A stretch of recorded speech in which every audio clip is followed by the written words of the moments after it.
हिंदुस्तान का जहाज ना मिला तो मैंने रास्ता बदल लिया। अब मैं खुशकी के सफर पर हूँ। रोज अव्वल रोज दोम, रास्ते की थकाफत, काफले की रवायात।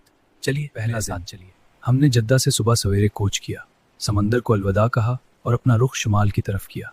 रास्ते की हवा ठंडी थी, उम्मीद नहीं थी।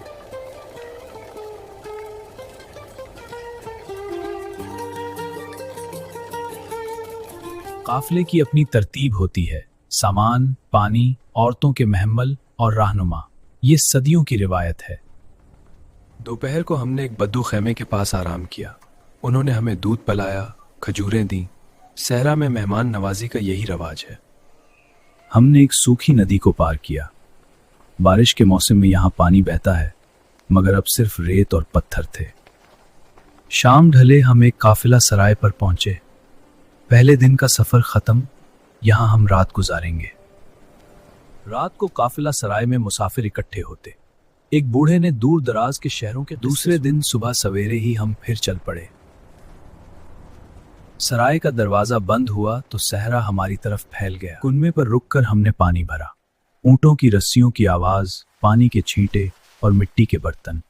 ये सहरा की जिंदगी है, सदियों पुरानी।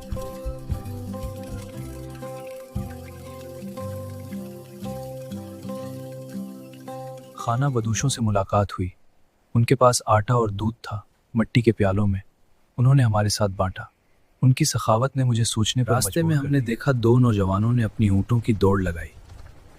ये उनकी ताकत और खुशी है। दुनिया में हर कौम की अपनी खुशी है। खेमों से दूर जाकर मैंने नमाज पढ़ी।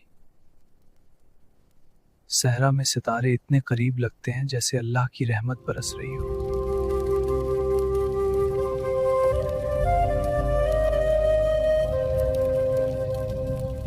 तीसरे दिन हम एक नखलिस्तान के कस्बे से गुजरे। यहाँ बाजार लगा था। मट्टी के बर्तन, ऊन के कपड़े, चमड़े की मुश्क। खरीदो फरोख्त का अपने आपस में खाना बांटा। हर शख्स अपनी जुबान में दुआ कर रहा था, मगर शुक्र एक जैसा था। ये सफर लोगों को करीब कर देता है। मैंने देखा कि जल्दी करने से कुछ नहीं मिलता। सफर खुद एक मंजिल है। हर दिन, हर काफिला सराय, हर बदो, हर बाजार मुझे कुछ न कुछ सिखा रहा। गुजर गए।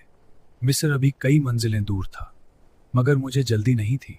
मैं हर रोज, हर रात, हर मुलाकात का तजुर्बा जमा कर रहा था।